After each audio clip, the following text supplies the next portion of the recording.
Hi, y'all. It's Barbara from Divine Creative Love. Today we're diving into 5 creative ways to use stencils in Bible journaling, and we're going to do all of them on one single page. So come along with me and we'll study Psalm 91, verse 4, which is all about God's protection and refuge. And I'll show you how stencils can actually add depth and meaning to the page. So I've got my Bible open to Psalm 91, and verse 4 says, "He will cover you with his feathers. You will take refuge under his wings. His faithfulness will be a protective shield." So we're going to try to bring that verse to life on this page.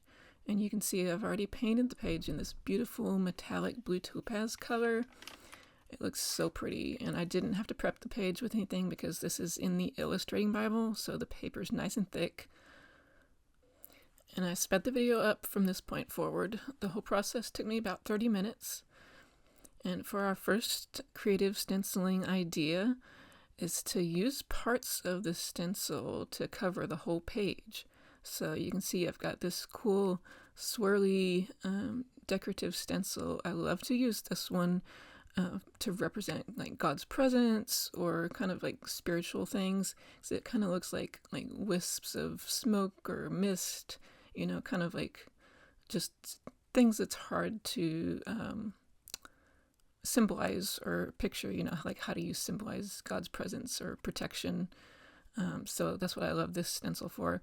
But since it's too small to cover the whole page, I'm just using bits and pieces of it to add a little bit of swirl here and there on the page so it doesn't overwhelm the whole page, and then it's able to cover, more or less the whole page, even though the stencil's too small.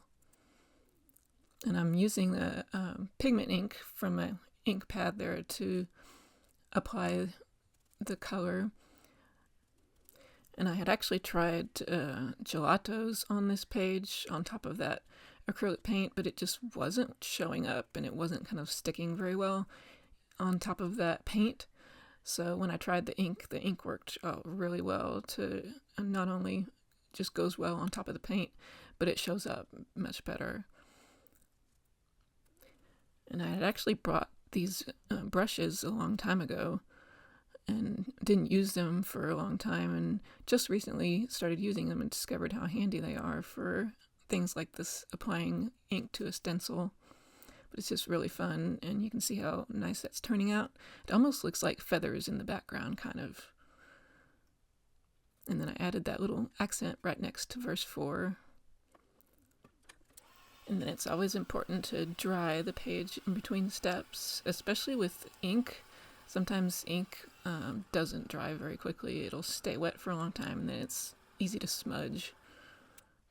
So this Heat It tool is very handy. I'll try to remember to link that in the description below.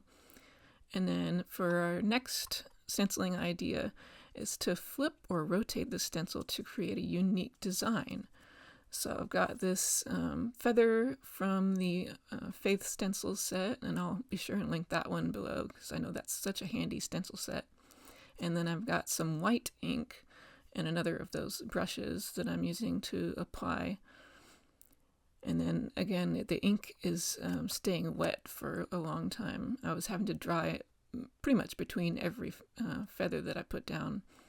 But the goal was to make like a sort of a wreath of feathers. So I started with just the one and then added another one. And then eventually I'm just going to be all the way around.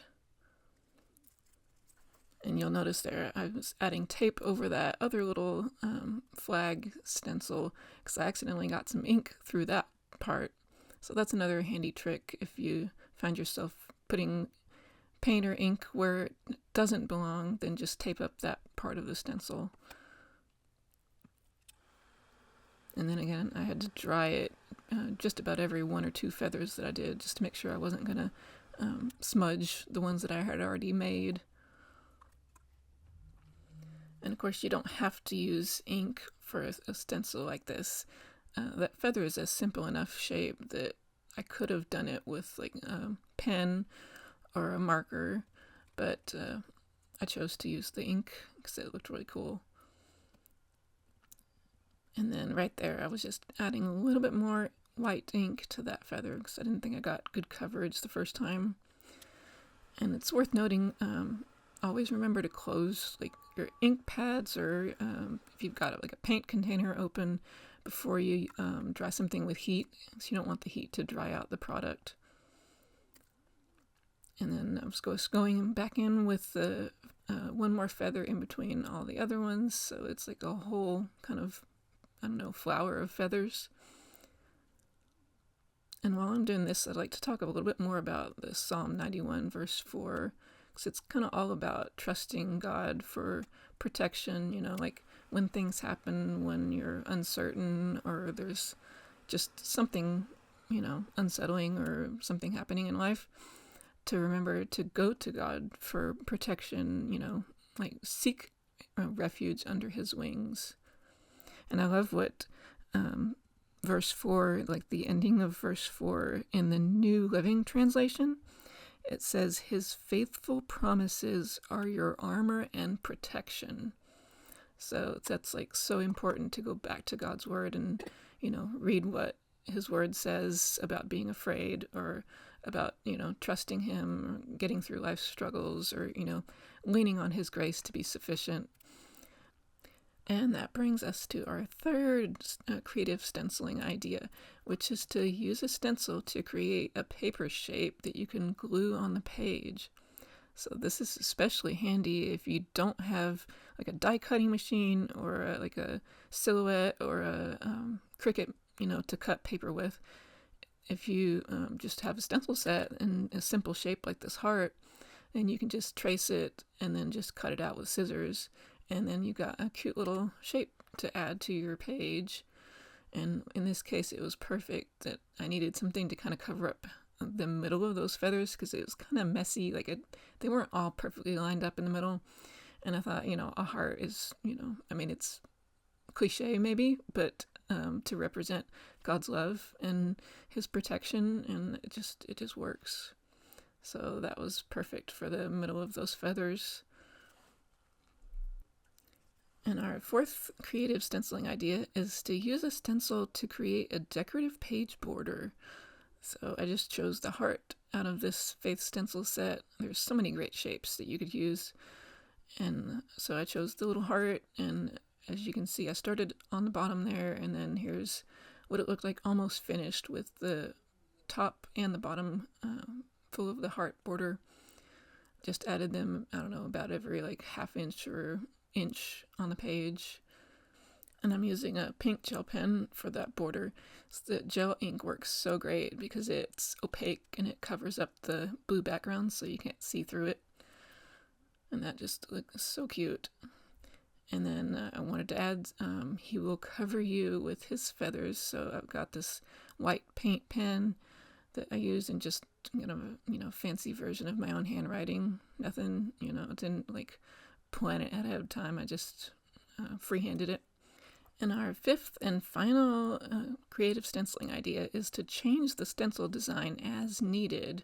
So I had all this space left on the left side, and I wanted to add the bird, but it looks like it's supposed to be a dove with an olive branch in his mouth, but I didn't want the olive branch. I just wanted the dove, or, you know, it could be an eagle or bird.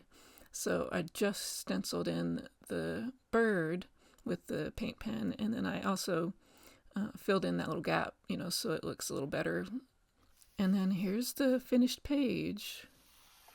I just love how those feathers turned out. And the funny thing is, this is one of those God surprises, that when I got done with the page, it actually looks like a snowflake, and like kind of reminds me of winter, which is very appropriate because right now it's February here and it's winter. And I thought that was just, that I did not plan that at all. But when I got done with the page, it totally looks like winter. It's feathers, but it's winter, and I love it. It turned out so cute. Thank you for watching. If you enjoyed these creative stenciling tips, be sure and hit the like button and subscribe to my channel so you won't miss any of my future Bible journaling videos. and we'll see you next time. Bye.